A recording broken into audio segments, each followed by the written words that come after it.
আসলে এটা মেয়ে মেয়ে কি কখনো বিয়ে হয়? এটা কি আজও সম্ভব? আমরা জাস্ট রুমমেট, আর কিছু না। আসসালামু আলাইকুম প্রিয় দর্শক, সবাই কেমন আছেন? আশা করি ভালো আছেন। আজকে আমরা চলে এসেছি এসকে শামীমের বাসায়। তাদের নিয়ে যে একটা গুঞ্জন উঠেছে, সেই গুঞ্জনটা আজকে ফাঁস করে দেওয়ার জন্য আমরা এসকে শামীমের বাসায় এসেছি। আমরা এসকে শামীমের সাথে কথা বলবো এবং তার সাথে যে থাকে তার সাথে কথা বলবো। তাদের ভবিষ্যৎবাণী বা ভবিষ্যতের কি হবে না হবে সেটা আপনার সবাইকে আমরা জানাবো। আপনারা সবাই সাথে থাকুন। আমরা এখনই এসকে শামীমের কাছে চলে যাব। শারমিন, তোমরা কেমন আছো?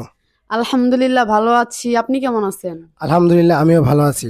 আচ্ছা শারমিন, একটা গুঞ্জন উঠেছে যে তোমরা মেয়ে মেয়ে বিবাহ করছো। এটা কি আসলে কতটুকু সত্যতা? আসলে এটা মেয়ে মেয়ে কি কখনো বিয়ে হয়? এটা কি আজও সম্ভব? আমরা জাস্ট রুমমেট, আর কিছু না।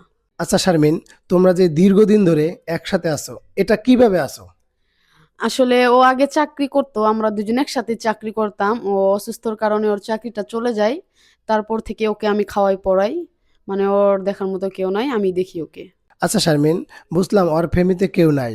আচ্ছা, তোমার ফ্যামিলিতে কোনো চাপ বা কোনো সমস্যা আছে কিনা?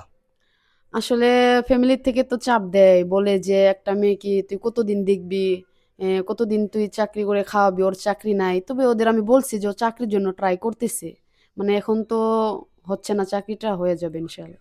আচ্ছা শারমিন, তুমি কেন ওকে রাখলা? এবং ও তো অন্য কাছে কারো কাছে থাকতে পারতো, কিন্তু তোমার কাছে কেন আসলো?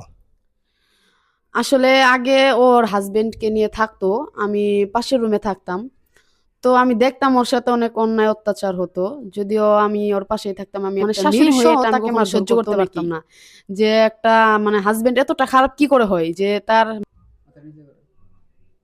মানে ও ভুল করে ঠিক আছে, তারপর ওকে মারতো, এগুলো আমি সহ্য করতে পারতাম না। তারপর ওর হাজবেন্ডের সাথে ওর ডিভোর্স হয়ে যাওয়ার পরে ও আমার সাথে রুম শেয়ার করে থাকে। তারপর দুজনে একসাথে চাকরি করি, আর কি আমরা দুজনে থাকি এইভাবে। তাহলে আসলে যে গুঞ্জনটা উঠেছে, এটা আসলে সত্য না। না, এটা সম্পূর্ণ মিথ্যা। আসলে ওর চাকরিটা নাই বিধায় ওকে আমি খাওয়াচ্ছি পড়াচ্ছি। তা না হলে আর কিছু না, এটা মিথ্যা। প্রিয় দর্শক, আজকে এই পর্যন্তই। ভিডিওটা আমরা লম্বা করব না। পরবর্তী পর্ব দেখার জন্য আপনারা এসকে শারমিন পেজটাকে ফলো করে রাখুন। সবাইকে ধন্যবাদ। ভালো থাকবেন, সুস্থ থাকবেন।